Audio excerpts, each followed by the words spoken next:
Hello, আসসালামু আলাইকুম বন্ধুরা, সবাই কেমন আছো? সবাইকে উপমা রান্নাঘরে স্বাগতম। এই দেখো, খুবই মজাদার একটা রেসিপি নিয়ে এসেছি। এটা হলো লোট্টা মাছ দিয়ে আজকে রেসিপিটা করব একদম রেস্টুরেন্ট স্টাইলে। খুবই মজা হয় এটা। এটা আগে কখনো কেউ করেছো কি না জানি না, কিন্তু এটা কিন্তু খুবই মজা, সেজন্য আজকে তুলে ধরলাম। আমি এই মাছগুলোকে ভালো করে ধুয়ে নিচ্ছি। এই দেখো, আগে প্রথমে ভালো করে ধুয়ে আবার লবণ দিয়ে ধুয়ে নিচ্ছি, কারণ এখানে এই মাছগুলোতে প্রচুর পরিমাণে সমুদ্রের বড় বড় বালিকণা থাকে, গায়ে গায়ে লেগে থাকে। তো ভালো করে ধোয়ার পরে আমি বের হচ্ছে ততক্ষণ ধুয়ে নিচ্ছি। আমি এখান থেকে অর্ধেক মাছ রান্নার জন্য নেব আর অর্ধেক মাছ তুলে রাখবো। এখন মাছগুলোকে অর্ধেক নিয়ে নিয়েছি একটা পাত্রে। একদম পানিগুলি ভালো করে ঝরিয়ে আর এক চির লেবু দিয়ে দিলাম মরিচ, হলুদের গুঁড়া, মরিচের গুঁড়া, দিয়ে দিলাম গোলমরিচের গুঁড়া,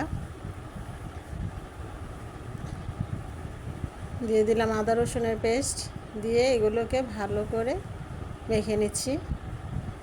একটু তেলও দিয়েছিলাম, এটা কিন্তু স্কিপ হয়ে গেছে, দুঃখিত বন্ধুরা।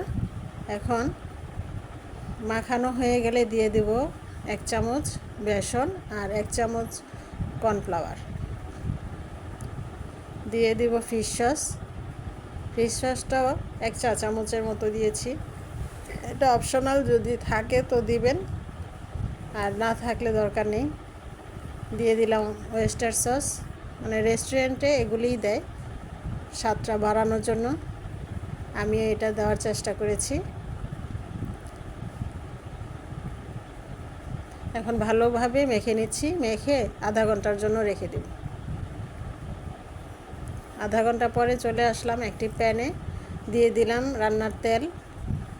গরম হয়ে আসার পর দিয়ে দিলাম মাছগুলো, মেখে রাখা মাছগুলো দিয়ে এই দেখুন একদম লাল লাল করে ভেজে নেব। এটা কিন্তু এমনিতেও খালি খালি খেতে খুবই ভালো লাগে, পাকোড়ার মতো মনে হয়, মুচমুচে। আমি উলট পালট করে ভেজে নিচ্ছি। একটা মাছও কিন্তু আল্লাহ রহমতে ভাঙবে না এভাবে যদি আপনারা রান্না করেন, কারণ লোটে মাছ কিন্তু খুবই নরম মাছ।